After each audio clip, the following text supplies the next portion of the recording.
That was one of the things I disagreed with Gary Neville. I think he made a comment of like, oh, it reminded me of last season. I don't think any performance has. You mean the Fulham I think the Fulham one, yeah. And then I thought Fulham, we should have been 2-3-0 up at half time, and there was a little bit of. We can't keep saying this. No, I know you can't, but there has been that. And against Burnley as well, finish your chances. We're 3-4-0 up, and you're going. I agree with you, but they're not doing it. Yeah. Adam, I want to come to you. Manchester United get the last-minute win at home to Burnley. Are Man United back? Might be. It might be. Mate, it's been a horrible start to the season. I remember after that Grimsby game, just feeling like it was the end of the world. It looked like it on your Instagram. I'm old enough to. I'd had a rough night out the night before as well. But I'm old enough to remember York City and Zalagazeg and crazy results like that. But that felt like you could see how shocked the manager was. I think you looked at the Arsenal game, you looked at the Fulham game. I think against Fulham we should have been 3-0 up at half time, and then you go and throw it away.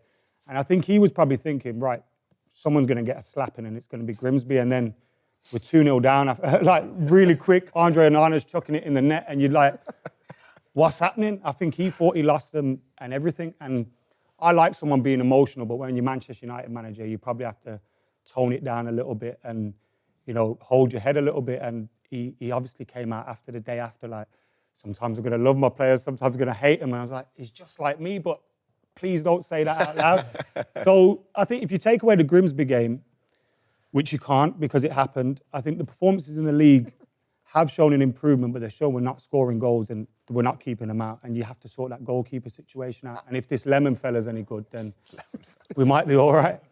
Adam, you just mentioned about the comments that the manager made.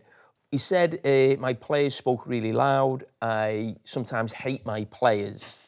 I mean, what do you think when you're a Man United fan, you tune into Sky Sports News and the interviews are coming in? What are your thoughts? I thought it was a resignation speech, to be honest. There was a little bit of me that, because like I say, maybe he's probably one of those guys that gets into trouble with the missus and he talks his way out of it very quickly. And I think he's a sweet talker, and I'm kind of going with it sometimes. And I was like, just show me a little bit of something, show me a little bit of fight. And it felt like a resignation speech. I was like, we'll get to Burnley, beat Burnley, probably not. And then he'll probably be gone. And I do worry, like, it's clear that he's under huge amounts of pressure, and he can feel it. Maybe for some fans like myself who kind of went into the campaign thinking, I've wiped the slate clean from last season, but there's still a hangover from that, and he's feeling the pressure. And we've got some big games coming up, and it does worry me that we could get to the next international break and still be like, oh, could this be the international break where he goes? We've got City coming up, we've got Chelsea coming up, so I was shocked to see that happening so soon into the season, 3 games in. It was alarming. Scholes, I want to ask you about your thoughts on the manager in terms of his press conferences. When you switch him on and he's on the TV, are you sat there thinking, oh God, what's he going to come out with now? Or do you actually enjoy and think he's charismatic, he's bringing something to the Premier League? Yeah, I quite like him. Look, he is very honest, but you can be too honest, as Adam says. He's saying what every manager probably thinks. At some point, you're like, I'll hate him. I don't like him. That's just the way you are about. I want to leave. I'll have to get out of this. The pressure's too much. But I don't think you say that out loud. I think there's so many experienced managers now in the Premier League who will be thinking that, and I've thought that, but they won't say it. The worst comment for me was after the Grimsby game, the one where he said the players spoke out loud. I thought that was a little bit damning for him. What did you think he meant by that? That they don't want to play for him. I actually thought they spoke really loud with their performance, as in, like, they're not good enough. I thought he was having a dig at Mainoo, if I'm being honest, because there was a lot of talk going into that game that Mainoo could be going, he's not using him, he's cover for Fernandes. And Mainoo did have a poor game in the game. And it was interesting what he said. I suppose you could take it lots of different ways, couldn't you, how he spoke? That Mainoo thing for me as well was a thing where I've kind of gone, again, I've been fully behind him the whole time, and that was just like, if you can't see the values of Kobbie Mainoo in the team and you can't get the best out of him, then you're probably not the guy for us. And I think for a club like Manchester United, if we were to let him go, I think it just represents like just a complete change of the club that I know. Like those are the players that you're supposed to be building a team around. And this isn't like people like to go, "Oh, you're trying to treat a player bigger than the club." That's not the case at all. Mainoo is clearly a massive talent who should be in the team. And if you need to get a midfield that's working, I don't think Ugarte is it. I don't think Bruno is going to be it necessarily. Try and get him working in the midfield because he's just so good. And it did bother me that where I think I mentioned that if Mainoo goes, I think I'm done with them. Like that's the end for me. I'm just over with it because he's too good to be letting go like that. I think just going back to, and I agree with you with Mainoo, but I think going back to his comments, there's now a big clamour, isn't he, to get Jose back. Jose's lost his job in Turkey. At United? No. In terms of English football. Thank God for that. And the reason, but the reason being is because he's box office and he comes out with stuff. But he was a winner. Yeah. We always remember Brian Clough. The stuff, you know, when I was a kid, Brian Clough speaking, you'd listen, you'd hear, because he was a winner. The problem at the moment, Amorim, he's great in the press conferences, but because he's not winning, and it's like, oh, shut up, stop speaking, you keep your mouth shut. If he was winning, we'd all go, this fella, what a character, what a personality. You know, that's you know, the top and bottom of it, about the way he speaks.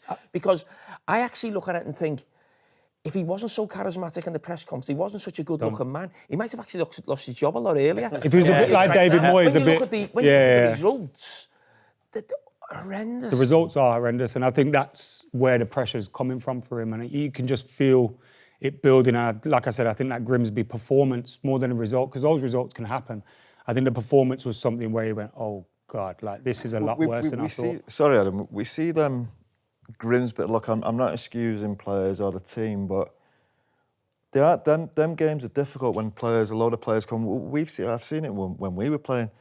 Them players haven't played probably haven't played a full game this season for 5 weeks, and they go there, they're expected to be all of a sudden bang switch on. Mainoo's a player that needs to be playing. He needs to be playing every week. If you see, we had players, people like Wayne Rooney, if they don't play for the game, they're a bag of shit. Do you know what I mean? Because honestly, they are, because they're not ready. Here's the headline. Oh, honestly, and then you've got Mainoo and other players in and around that, and they're expected to go in and perform straight away. No, it's against Grimsby, and Grimsby were great, by the way. I was more worried about Grimsby because they're in Salford's league, to be honest with you. They need to be playing games, and I think he came on Saturday was a lot better. Now, we talk about recruitment, don't we? It comes up a lot and it gets on your nerves, doesn't it? But they haven't addressed the areas which needed addressing. Well, not most, because they brought the 3 centre forwards in, and more goals were needed. I think Mbumo's looked good, to be fair. Well, yeah, he's been the best one so far because he scored a couple of goals. The other ones haven't really got going yet. Sesko, I don't know what's quite happening with that. But he needed to address the midfield. The midfield, the legs were never in there. The goalkeeper was a massive one. Now, I think he's got 4 or 5 midfield players in there, and he wants to play 2 of them. He can't get it right. He can't get the combination right. I don't think Mainoo don't like Casemiro. Mainoo don't like Casemiro. Fernandes is the one he seems to be going for a lot, but that isn't going to win you a Premier League. But it's weird because in pre-season he worked with Ugarte and Mainoo, and then the season starts and it's Bruno and Casemiro. It was like, wait, what? Look, he doesn't like Ugarte. Absolutely. We should have known from the West Ham game. And Ugarte, don't like him either. Do you think?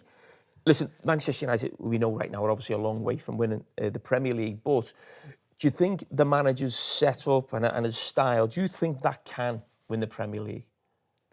No. We're talking about his system. There's a lot made about that. He's struggling to win games at the minute rather than win a Premier League. I'm struggling to find. Or do you think that this way of playing can prove successful for this manager? Well, I think if you look at the games that again, results are the most important thing. And without points, this manager's going to be, close to being sacked if we don't turn this thing around very quickly. But the performances in and of themselves, like against Arsenal, we were the better team and we did look a lot better. And it wasn't like, oh God, that's the United from last season. That was one of the things I disagreed with Gary Neville. I think he made a comment of like, oh, it reminded me of last season. I don't think any performance has. You mean the Fulham? I think the Fulham one, and I thought Fulham we should have been 2-3-0 up at half time, and there was a little bit of. We can't keep saying this. No, I know you can't, but there has been that. And against Burnley as well, finish your chances. We're 3-4-0 up, and you. I agree with you. but they're not doing anything. Yeah. This system, the system, it's all systems, and it is alien to everyone really. I think, especially in English football. I don't remember seeing it. It's very simple 4-3-3, 4-4-2. People do play three at the back, and I've said it since he started. Man United, for some reason, three at the back is just not. It's not them. I don't know what it is. As I said, I remember our manager tried it. Sir Alex. You haven't got wingers, have you? That's what the club is we famous for, isn't it? Yeah, we haven't got them wide players who can attack and can entertain. We're playing wing backs who.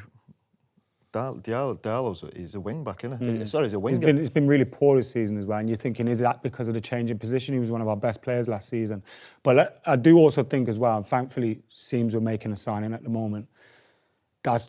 I posted it after the Arsenal game, like Goalkeeper. These keepers will cost this manager. I think this they're both for some useless. Reason, I don't know if it is a system or what, but they have little spells of looking really good, exciting.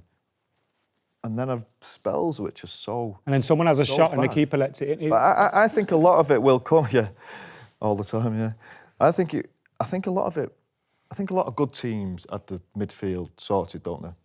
There's too much indecision in the midfield area. You think of Casemiro. Look, Casemiro's been a brilliant player, but we know his deficiencies, don't we? Fernandes, they're the two he's going with. Now, Fernandes, to me, he's someone who fills into midfield. You know what I mean? He might get away with it 1, 2, 3 games possibly. He's not got the discipline to be a central. For the balance of the team, I probably would have took the 100 mil. It's like, I love Bruno Fernandes and I've got not a bad word to say about him. I think he's been incredible for us. But when you look at the team and the shape, we brought in Cunha and Mbeumo, who also play in his best positions. You go, we need balance in that midfield. We finished 15th with him. Adam, take the 100 mil and bringing sort the team two for the number future. 10s in, was that really necessary? You think you've got your Mason Mount, you've got your Kobe Mainoo who can do that. That's what it feels like. Maybe they thought Bruno but was if off. you've done that and wasted a bit of money and not been able to get a midfield player or a goalkeeper, it's not great recruitment-wise, is it? Just having the sense of getting that forward line, bringing 3 forwards in the end, but I can't make better what a lot of the problems are in the team, which is 2 central midfield players and the goalkeeper's massive. They could never do anything defensively anyway because they've got lads on 3, 4, 5-year contracts. Is it difficult because there's actually so much to fix? You can't fix all that in one window. You've got to. Yeah, I agree, and it looks like he has tried to fix the forward line.